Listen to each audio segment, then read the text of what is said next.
গোড়ায় নিজের একটু পরিচয় দেওয়া ভালো। পশ্চিমের কোনো একটি মাঝারি গোছের সমৃদ্ধ শহরে আমি ডাক্তারি করি। শহরের নামের কোনো প্রয়োজন এ গল্পে নেই, সুতরাং নামটা নাই করলাম। সেদিন রাত্রে শহরের প্রায় বাইরে বহু দূরের একটা কল সেরে একলাই ফিরছিলাম। একে দারুণ শীত এবছর, তার উপর রাত অনেক হওয়ায় ঠান্ডা অত্যন্ত বেশি পড়েছিল। পুরু পুরু গোটা কত গরমের জামা থাকা সত্ত্বেও সব ভেদ করে মনে হচ্ছিল ঠান্ডা হাওয়া আমার পাঁজরার ভেতরে গিয়ে ঢুকছে। আসছিলাম আমার পুরনো মোটরে। এ মোটর আমি আজ 10 বছর ধরে একাই চালিয়ে ফিরছি, কিন্তু এখন মনে হচ্ছিল সঙ্গে একজন শফার থাকলেই বুঝি ভালো হতো। এই দারুণ শীতে স্টিয়ারিং হুইল ধরে সমস্ত হাওয়ার ঝাপটা সহ্য করার যে কষ্ট আর কিছু নেই। আমাদের শহরটি অত্যন্ত ছড়ানো। বড় বড় কয়েকটি রাস্তাকে আশ্রয় করে চারিধারে অনেক দূর পর্যন্ত সে বিস্তৃত হয়ে আছে, কিন্তু জমাট বাঁধেনি। অনেক সময় এক প্রান্ত থেকে আরেক প্রান্তের মধ্যে শুধু একটি নির্জন রাস্তা ছাড়া আর কোনো যোগ নেই। যে রাস্তা দিয়ে আসছিলাম সেটিও অত্যন্ত নির্জন। দুধারে মাঝে মাঝে হর্তুকি বা মহুয়া গাছ, আর রাস্তার দুধারে শুধু শূন্য অসমতল মাঠ।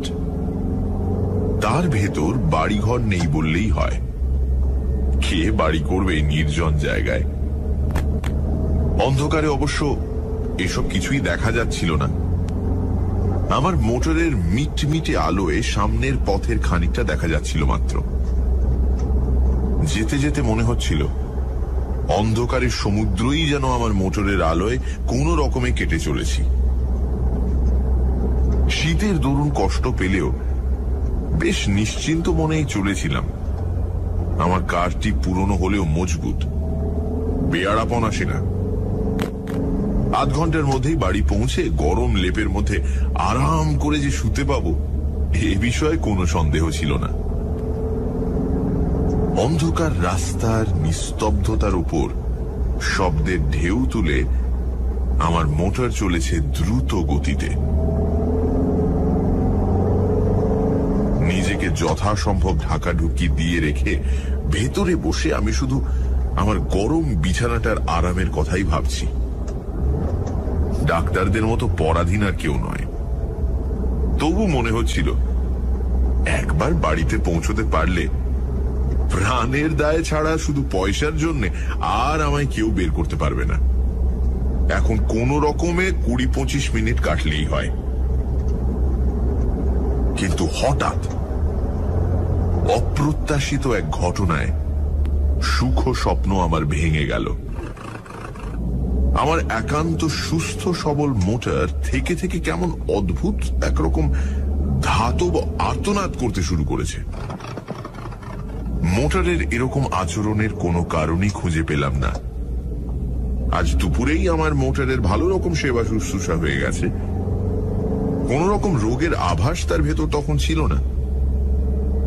হঠাৎ তার এরকম আকস্মিক বিকারের কারণ তবে কি? এই দারুণ শীতের রাত্রে অন্ধকার নির্জন এই পথের মাঝে মোটরের এই বেয়াড়াপনায় সত্যি ভীত হয়ে উঠলাম। এখনো প্রায় 7-8 মাইল পথ বাকি। রাস্তার মাঝে মোটর সত্যি অচল হয়ে গেলে করব কি? এই রাত্রের ডাকেও সঙ্গে লোক না আনার নির্বুদ্ধিতার জন্য এবার নিজের উপরই রাগ হচ্ছিল। সঙ্গে একজন লোক থাকলে তবু বিপদে অনেক সাহায্য পাওয়া যেত। দেখতে দেখতে মোটরের আর্তনাদ আরো বেড়ে উঠল। সঙ্গে সঙ্গে মোটরের বেগও মন্থর হয়ে আসছে বুঝতে পারলাম। মোটর চালনার সমস্ত বিদ্যা প্রয়োগ করেও সুরাহা কিছু করতে পারলাম না। কাতরাতে কাতরাতে খানিক দূর গিয়ে আমার মোটর হঠাৎ রাস্তার মাঝে এক জায়গায় একেবারে থেমে গেল। আর তার নড়বার নাম নেই। চেষ্টার আমি তখনও ত্রুটি করলাম না, কিন্তু আমার পীড়নে অস্ফুটভাবে একটু কাতরোক্তি করে ওঠা ছাড়া আর কোনো সাড়া সে দিল না। ভয়ে দুর্ভাবনায় সত্যি তখন আমার সমস্ত দেহ আড়ষ্ট হয়ে এসেছে। মোটর ফেলে এই দারুণ শীতের মাঝে 7-8 মাইল জনহীন পথ হেঁটে যাওয়ার কথা তো কল্পনা করা যায় না। এই মাঠের মাঝে মোটরে সারা রাত কাটানো অসম্ভব। এখন উপায়? ডাক্তার বাবু! হঠাৎ বুকের ভেতর হৃৎপিণ্ডটা যেন লাফিয়ে উঠল। এই জনশূন্য পথে এমন সময় কে ডাকলে? আবার শুনতে পেলাম, ডাক্তার বাবু। এদিক ওদিক অন্ধকারে তীক্ষ্ণ দৃষ্টি নিক্ষেপ করে এবার দেখতেও পেলাম, পথের ধারে ঝাঁকড়া একটা গাছের পাশে আবছা একটি দীর্ঘ শীর্ণ মূর্তি দেখা যাচ্ছে। হঠাৎ এমন জায়গায় কেমন করে তার উদয় হলো বুঝতে না পারলেও সাড়া দিয়ে বললাম, কে তুমি? মনে তখন আমার একটু আশার রেখাও দেখা দিয়েছে। তার আবির্ভাব যেমনই বিস্ময়কর হোক না কেন, লোকটার কাছে সাহায্য পাওয়ার সম্ভাবনা তো আছে। লোকটা সেই জায়গা থেকেই বললে, আমায় চিনবেন না আপনি? চেনবার জন্য আমি তখন ব্যস্ত নই, আমার সাহায্য করবার জন্য একজন লোক তখন দরকার মাত্র। সেই কথায় আমি তাকে বলতে যাচ্ছি, এমন সময় লোকটা আবার বললে, আপনাকে একটু আসতে হবে ডাক্তারবাবু, ভারী অসুখ একজনের। এমন সময় এই অনুরোধে বিরক্ত যেমন হলাম, আশ্চর্য হলাম তেমনি। ঠিক এই সময় রাস্তার ঠিক এই জায়গায় রুগী কি আমার জন্য তৈরি হয়ে বসেছিল? লোকটা আমার মনের কথাই যেন আঁচ করে বললে, হে ভগবানের দয়া ডাক্তারবাবু, এমন সময় আপনাকে এখানে পাবো স্বপ্নেও ভাবিনি, অথচ না পেলে কি বিপদই সে হতো। বেশি কথাবার্তা তখন আর ভালো লাগছিল না। একটু বিরক্ত হয়েই বললাম, কোথায় তোমার রুগী? লোকটা এবার নিঃশব্দে অন্ধকারের ভেতর একদিকে হাত বাড়িয়ে নির্দেশ করল। সেদিকে চেয়ে দেখলাম, সত্যি দূরে একটা বাড়ির আলো যেন দেখা যাচ্ছে। এরকম নির্জন প্রান্তরের মাঝে এরকম বাড়ি খুব কমই থাকে। হঠাৎ এরকম জায়গায় এমন সময়ে যাওয়াও একটু বিপজ্জনক। তবে শত্রু আমার কেউ তো নেই, এবং সঙ্গে টাকা কড়িও নিতান্ত সামান্য, এই যা ভরসা। একটু ভেবে নিয়ে জিজ্ঞাসা করলাম, কি অসুখ? উত্তর এলো, জানি না ডাক্তারবাবু, কিন্তু অত্যন্ত সঙ্গীন অবস্থা। তাড়াতাড়ি না গেলে বোধহয় বাঁচানো যাবে না। দোহাই আপনার, চলুন ডাক্তারবাবু। কোথায় নিজের বিপদ সামলাবো, না হঠাৎ রাস্তার মাঝে মাঝরাতে যেতে হবে পরের চিকিৎসায়? তবু ডাক্তার মানুষ, জীবন মরণের সমস্যা শুনলে চুপ করে বসে থাকতে পারা যায় না। বাধ্য হয়েই তাই বললাম, চলো।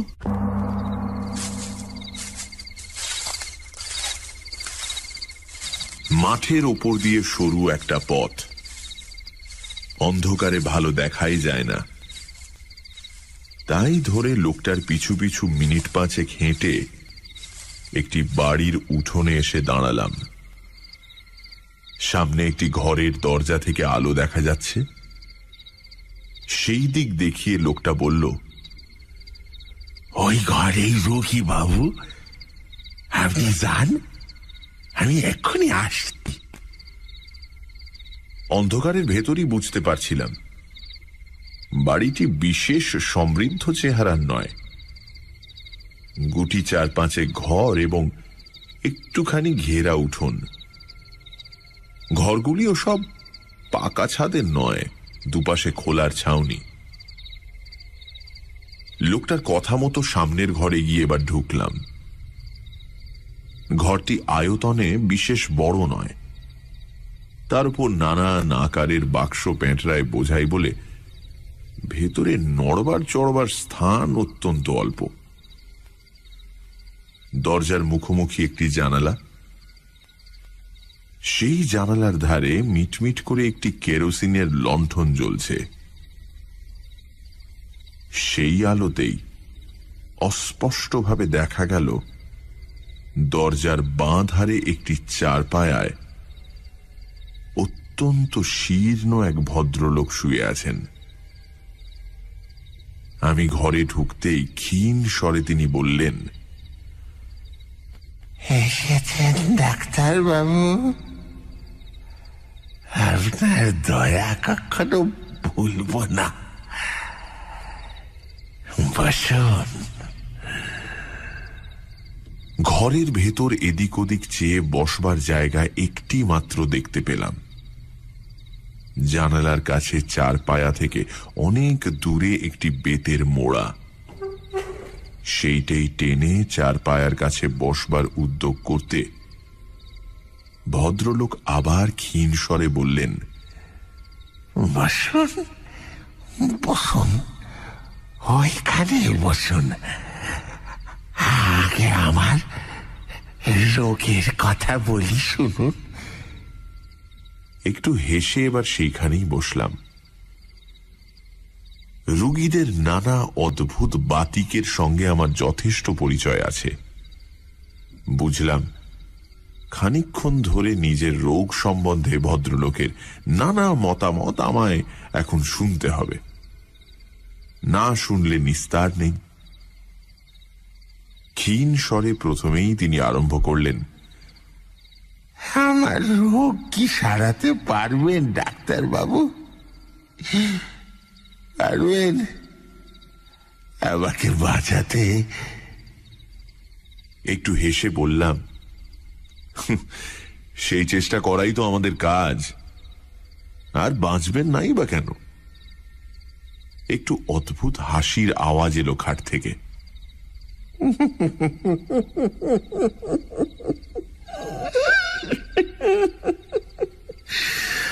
বাঁচতেও পারি তাহলে ডাক্তারবাবু? কেমন? বললাম, পারেন বই কি। কি এমন হয়েছে আপনার? না, তেমন আর কি হয়েছে। ভদ্রলোক আবার যেন হাসলেন, তারপর বললেন, ডাক্তারদের অনেক ক্ষমতা, না? কিন্তু ধরুন তাতেও যদি না বাঁচি, যদি আজ রাত্রেই মারা যায়,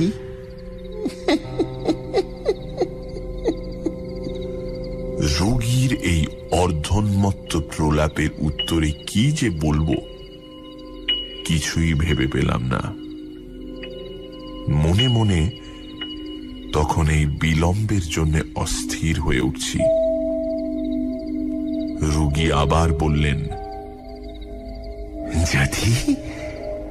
যদি আপনি থাকতে থাকতেই মারা যায় ডাক্তারবাবু, কি হবে তাহলে? কে আপনার ফি দেবে?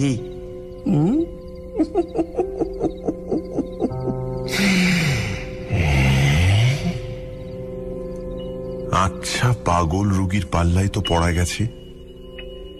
বললাম, যদি নেহাতি তাই হয় তাহলে ফি না হয় নাই পেলাম। আমরা শুধু ফির জন্যই সবসময় আসি না। তা বটে,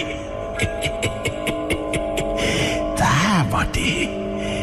পৃথিবীতে ভালো লোক, পৃথিবীতে মনুষ্যত্ব তাহলে এখনো আছে। না ডাক্তারবাবু,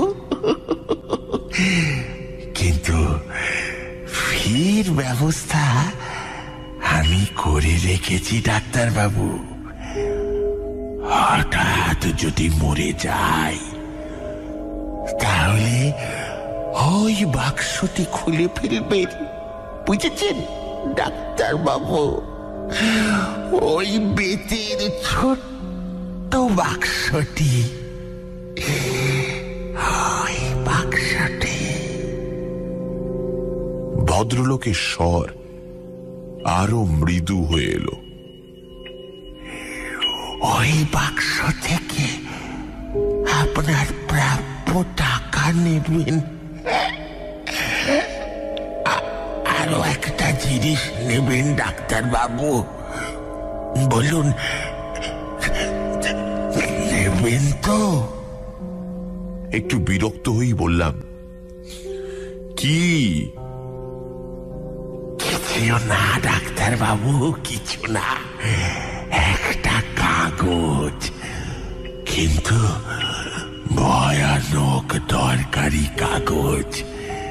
এই কাগজ যে ওখানে আছে শুধু আমি জানি, আর আপনি এখন জানলেন, আর কেউ জানে না।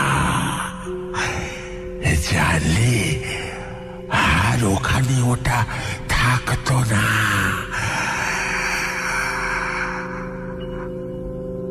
ভদ্রলোক একটু চুপ করে থেকে একটু হেসে আবার বললেন,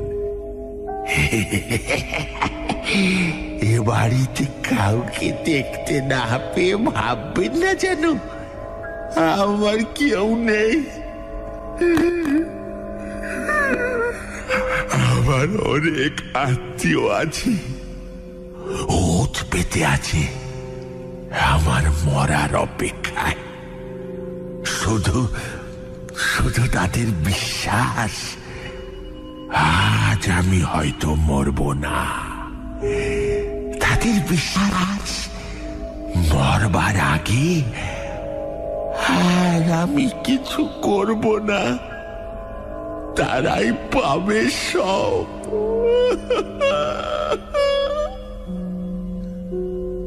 আমি এবার বলতে যাচ্ছিলাম, আপনার অসুখটা সম্বন্ধে।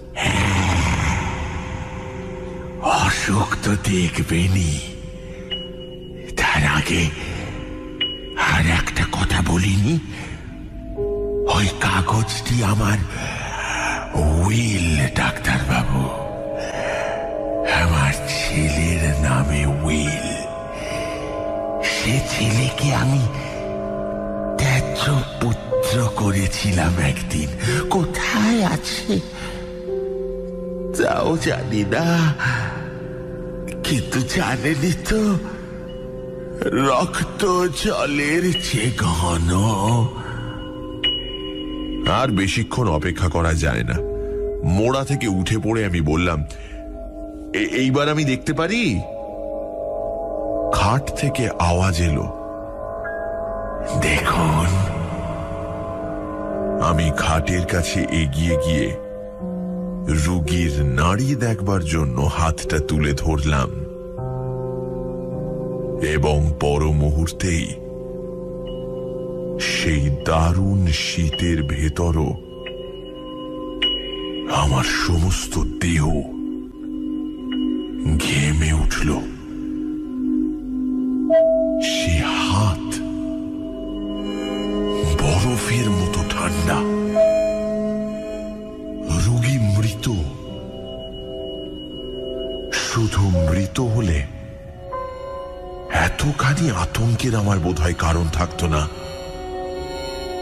কিন্তু ব্যাপার যে আলাদা। ডাক্তারি শাস্ত্রে যদি কিছু সত্য থাকে, তাহলে এ রোগী এইমাত্র কখনোই মারা যায়নি। তার মৃত্যু হয়েছে অনেক আগে, কয়েক ঘন্টা আগে। সমস্ত দেহ তার কঠিন, উন্মাদের মতো আরো খানিকক্ষণ পরীক্ষা করলাম। না, ভুল আমার হতেই পারে না। কিন্তু তাহলে এ ব্যাপারের অর্থ কি? তখন কিন্তু স্থিরভাবে কোনো চিন্তা করবার আর আমার ক্ষমতা নেই। আতঙ্কে আমার বুকের স্পন্দন পর্যন্ত যেন থেমে আসছে। হঠাৎ জানালার কাছে বাতিটা দপ দপ করে নেচে উঠল। সেটা একবার নেড়ে দেখলাম, তাতে তেল এক ফোঁটাও নেই। প্রান্তরের মাঝে নিস্তব্ধ নির্জন বাড়িতে এই ভয়ঙ্কর অবস্থায় আমি একা। এই বাতির আলোটুকুই যেন আমার একমাত্র সহায় ছিল, তাও নিভতে চলেছে দেখে আমি দ্রুত পদে ঘর থেকে বেরিয়ে পড়লাম। বুঝতে পারলাম পেছনে আলোটা আর কয়েকবার নেচে নিভে গেল। তখন আমি উঠোন ছাড়িয়ে এসেছি প্রায়। কিভাবে তারপর অন্ধকার প্রান্তরের ভেতর দিয়ে ছুটতে ছুটতে এসে মোটরে উঠেছিলাম তা আমার মনে নেই। মোটর চালিয়ে শহরের মাঝ বরাবর আসবার পর আমার যেন স্বাভাবিক জ্ঞান ফিরে এলো। সবচেয়ে আশ্চর্য ব্যাপার মনে হলো, মোটরের এই চলা খানিক আগে অদ্ভুত ভাবে যে মোটর বন্ধ হয়ে গিয়েছিল, হঠাৎ এবার বিনা চেষ্টায় আপনা হতে সে মোটর এমন শুধরে গেল কি করে? তারপর দিন দিনের আলোয় লোকজন সঙ্গে করে নিয়ে সেই প্রান্তরের মাঝকার বাড়ির নিঃসঙ্গ রুগীর শেষ ইচ্ছা পূর্ণ করবার ব্যবস্থা করেছিলাম। তার ছেলেই আজকাল সমস্ত বিষয়ের মালিক। সেদিনকার রহস্যের স্বাভাবিক মীমাংসা কিন্তু আমি এখনো করতে পারিনি।